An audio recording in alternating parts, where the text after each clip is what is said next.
नमस्कार दोस्तों, स्वागत है आपका बातें जीएस के चैनल पे।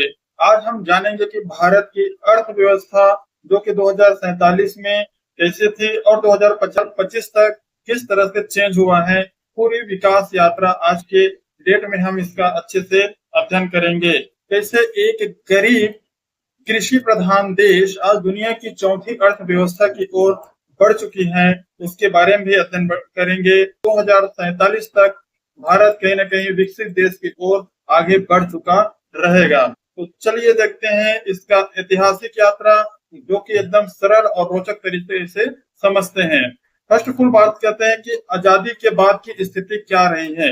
1947 से 1950 में भारत की स्थिति क्या रही है, किस तरह से हम एक डूबते हुए अर्थव्यवस्था को संभाले और आगे बढ़ने की कोशिश किए। इसमें महत्वपूर्ण भूमिका निभाए उस समय के जो नेता रहे और उस समय के जो आर्थिक सुधार कर रहे हैं, उन्होंने महत्वपूर्ण भूमिका निभाए। उस समय जब भारत देश शुरू में अंग्रेजों से आजाद हुआ था, उस समय 1947 को, तब देश की अर्थव्यवस्था बिल्कुल जर्जर हो चुकी थी।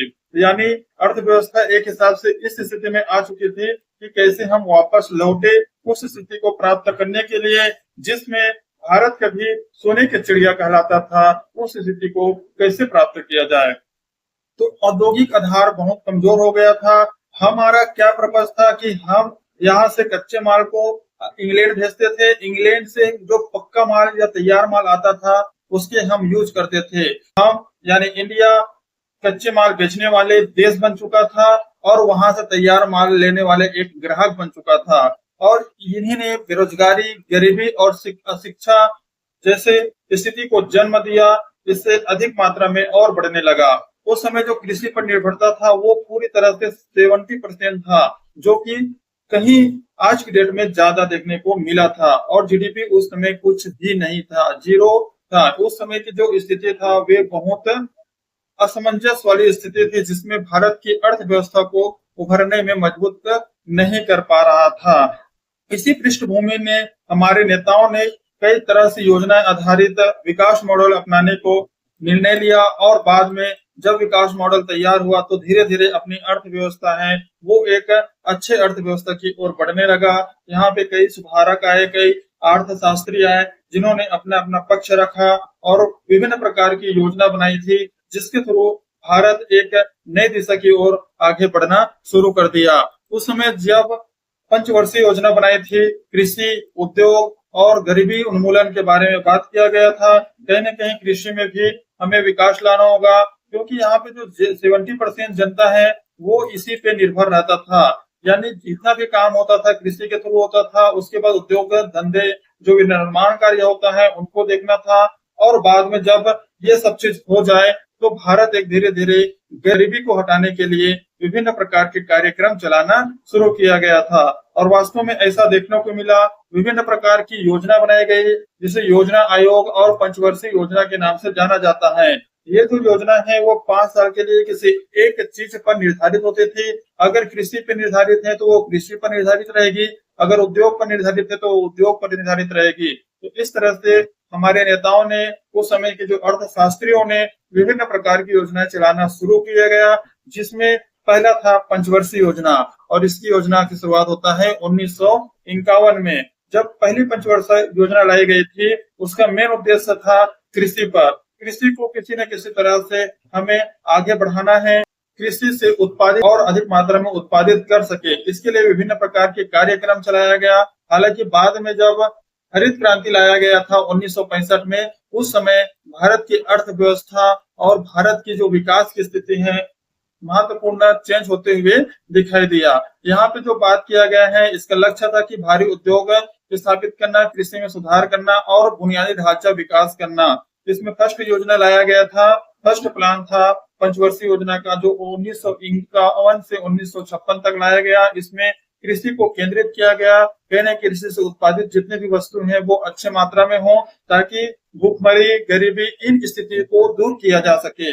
सेकेंड जो प्लान लाया गया था 1956 से 1961 में, वो एक प्रकार से महलनेस मॉडल के नाम से जाना जाता है। इस मॉडल में क्या है, ये अर्थशास्त्री हैं, उन्होंने ये ध्यान दिया कि अगर भारत की जो स्थिति है उसमें अगर उद्योग धंधों को एक चरम स्थिति पर रखा जाए, एक अच्छी स्थिति पर रखा जाए, तो भारत की अर्थव्यवस्था में सुधार लाया जा सके। इसलिए औद्योगिक विकास की ओर बल दिया गया। जो फिफ्थ प्लान था, गरीबी उन्मूलन यानी गरीबी हटाओ योजना लाया गया था। 1974-79 में लाया गया था, जब इंदिरा गांधी की सरकार हुआ करती थी, उस समय ये योजना लाया गया था। फिर 1980 में हमें एक योजना देखने को मिलता है जिसे प्राइवेट सेक्टर कहते हैं। उस समय प्राइवेट सेक्टरों पर भी विशेष ध्यान देना शुरू किया, तो कहीं ना कहीं 1980 में प्राइवेट सेक्टर एक अच्छी स्थिति पर आई और अपना योगदान भी भारत की इकोनॉमी में रखा गया। उस समय की जो स्थिति था वो समाजवाद की सोच, पब्लिक सेक्टर पर भरोसा, ये सब चीज पर ज्यादा भरोसा करने लगा था। उस समय जो लाइसेंस राज था वो चरम स्थिति पर थी। सरकारी नियंत्रण और निजी क्षेत्रों की भूमिका सीमित मात्रा में थी। तो ऐसी स्थिति में भारत की अर्थव्यवस्था का विकास ठीक से नहीं हो पाया। हालांकि धीरे धीरे इसमें ग्रोथ देखने को मिला था। अब उसके बाद जिस हिसाब से आर्थिक संकट हमें देखने को मिली थी, उस समय की गरीबी स्थिति, उस भारत की जो आर्थिक स्थिति है वो कमजोर हो गई थी। तो उस समय जब आर्थिक संकट आया था, 1991 की बात कर रहे हैं, वही एक आर्थिक संकट के समय एक टर्निंग पॉइंट हमें देखने को मिलता है, और वो टर्निंग पॉइंट था आर्थिक संकट से उभरने का। 1991 में भारत एक गंभीर आर्थिक संकट से गुजरा, जब उस समय विदेशी मुद्रा भंडार मात्र 15 दिन के लिए ही शेष बचा हुआ था।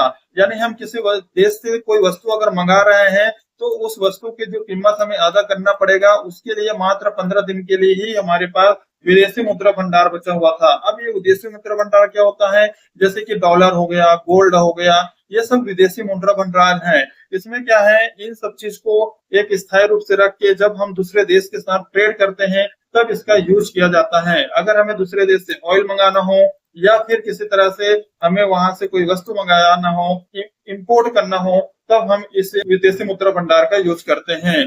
तब एक संस्था निकल के आया जिसे IMF कहते हैं। IMF का मतलब होता है इंटरनेशनल मॉनेटरी फंड, जो कि आर्थिक संस्था है। जो देश की स्थिति कमजोर होती है, जो गरीब स्थिति की ओर बढ़ रहा होता है, उनको एक लोन देके उसे उभारने का काम करता है। उसी तरह से 1991 में हमें भी इनके शर्त मानना पड़ा, और ये जो शर्त लाया था वही है जो भारत की अर्थव्यवस्था को एक मजबूत दिशा की ओर ले चलने के लिए कामयाब हुआ। वो था LPG रिफॉर्म। LPG का मतलब होता है लिबरलाइजेशन, प्राइवेटाइजेशन और ग्लोबलाइजेशन। इन तीनों चीजों ने भारत की अर्थव्यवस्था को एक नई उड़ान भर दी। लाइसेंस राज को खत्म कर दिया गया, विदेशी निवेश को प्रोत्साहन किया गया, यानी FDI को यहाँ भारत में इन्वेस्ट करने के लिए प्रोत्साहित किया गया। FII वहां से विदेशी लोग यहाँ आके इन्वेस्ट करने लगे।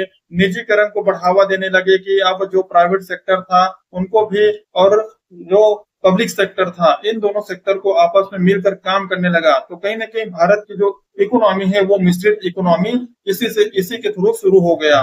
वैश्विक बाजार के लिए भारत एक खुला देश बन गया कि वहां पे दूसरे देश के लोग यहाँ पे आके अपना निवेश कर सकते हैं।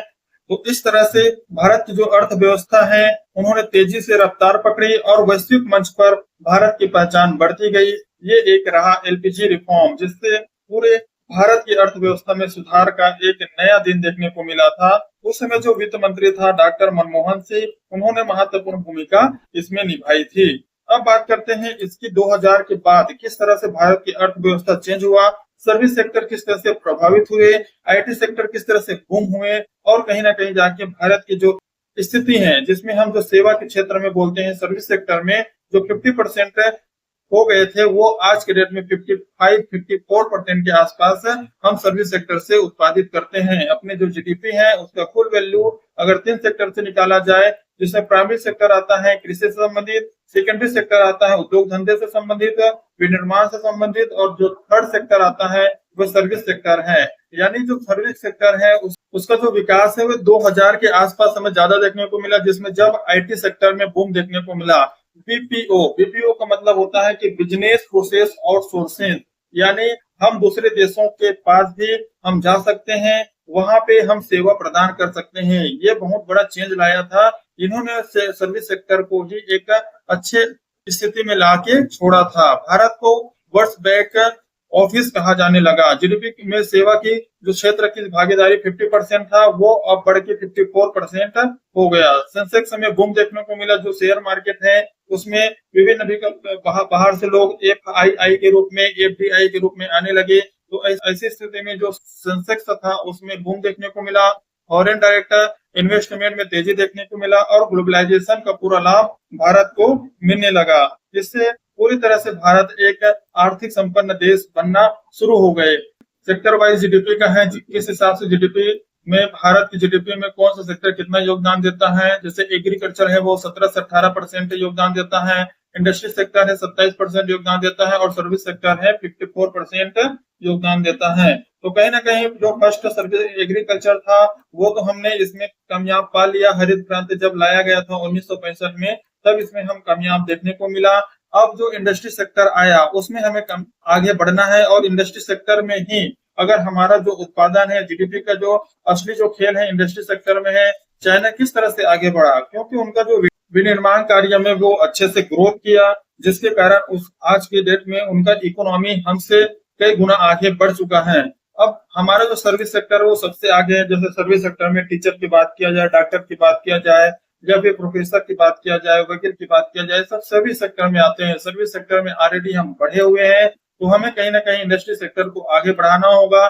जैसे कि इंडस्ट्री सेक्टर को आगे बढ़ाने के लिए मेक इन इंडिया प्रोग्राम लाया गया है, ताकि हम 2043 तक एक विकसित भारत के रूप में देखा जा सके। अब बात करते हैं कि किस हिसाब से 2014 में एक रिफॉर्म आया। उससे पहले 2008 में एक वैश्विक मंदी आई थी। इस वैश्विक मंदी में पूरे दुनिया को ज्यादा प्रभावित हुआ था, लेकिन भारत को उतना प्रभावित नहीं हुआ था। लेकिन भारत के लिए एक चेतावनी था कि किस हिसाब से भारत की इकोनॉमी को आगे बढ़ाना है। 1991 में क्या हुआ था, एलपीजी रिफॉर्म हुआ था। अब हम एलपीजी रिफॉर्म को नए नए सेट किए गए थे, उसके हिसाब से हम आगे बढ़ रहे थे। इसलिए 2008 की जो मंदी है उसमें ज्यादा हमें प्रभावित नहीं हुआ। पूरे देश को ज्यादा प्रभावित पड़ा, लेकिन इंडिया को उतना ज्यादा प्रभावित नहीं पड़ा था। इसलिए एक चेतावनी था कि अगर इस स्थिति में रहे तो और भारत की स्थिति और डाउन हो सकती है। इसलिए चेतावनी से हम आगे बढ़े। तब 2014 में एक बहुत अच्छा काम हुआ। उस समय मेक इन इंडिया के तहत, डिजिटल इंडिया के तहत विभिन्न प्रकार के प्रोग्राम चालू किया गया। मेक इन इंडिया के तहत विनिर्माण कार्यों को बढ़ावा दिया गया, जिसके अंतर्गत भारत में ही बनने वाली चीजों का उपयोग भारत में किया जाए और भारत से दूसरे देशों में अगर हम निर्यात करेंगे, जीडीपी है वो बढ़ने को देखने को मिलेगा। डिजिटल इंडिया की बात किया गया, जिसमें कैशलेस इकोनॉमी की बात की गई। जितने भी कैश है अब कैश सिस्टम को खत्म करके डिजिटली रूप में जैसे यूपीआई सिस्टम लाना, इस तरह से शुरू किया गया।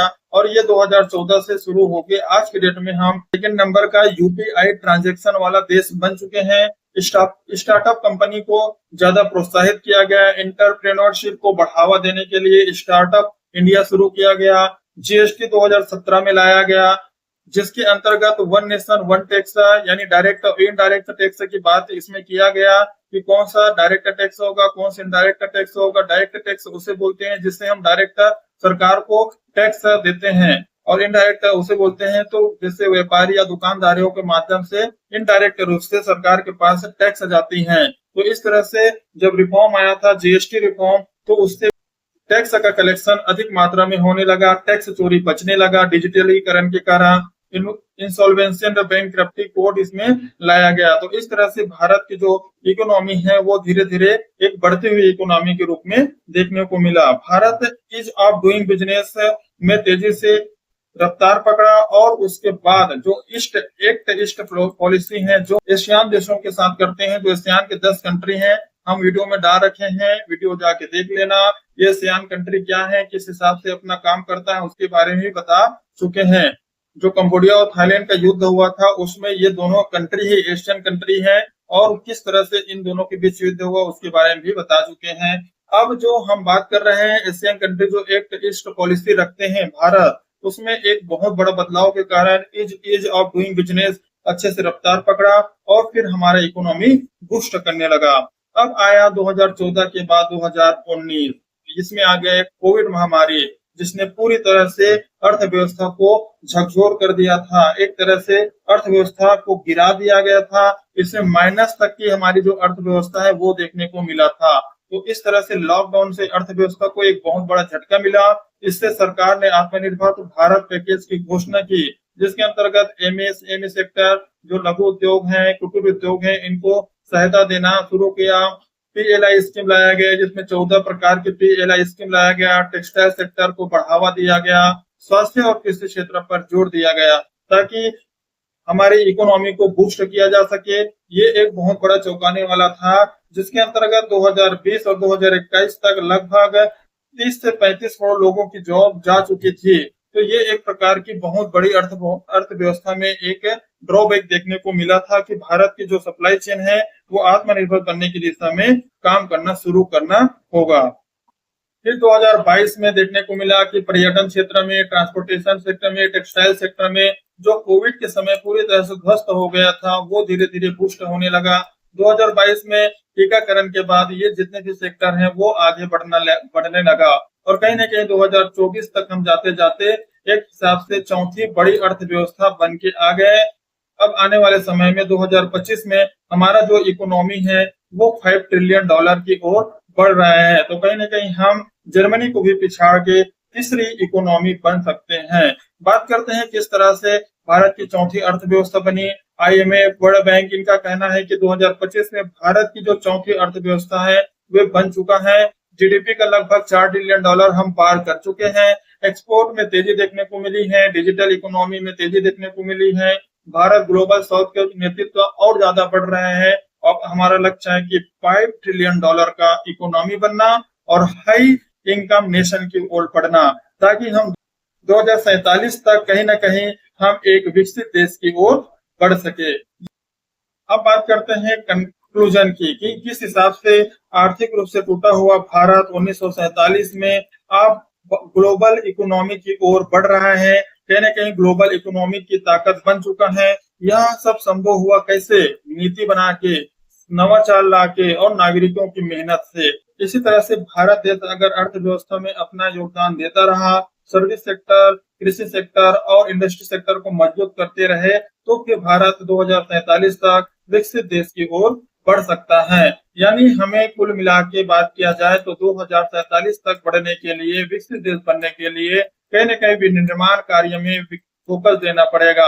अभी तक जितने भी कार्य हम सबसे ज्यादा देखे हैं वो सर्विस सेक्टर है।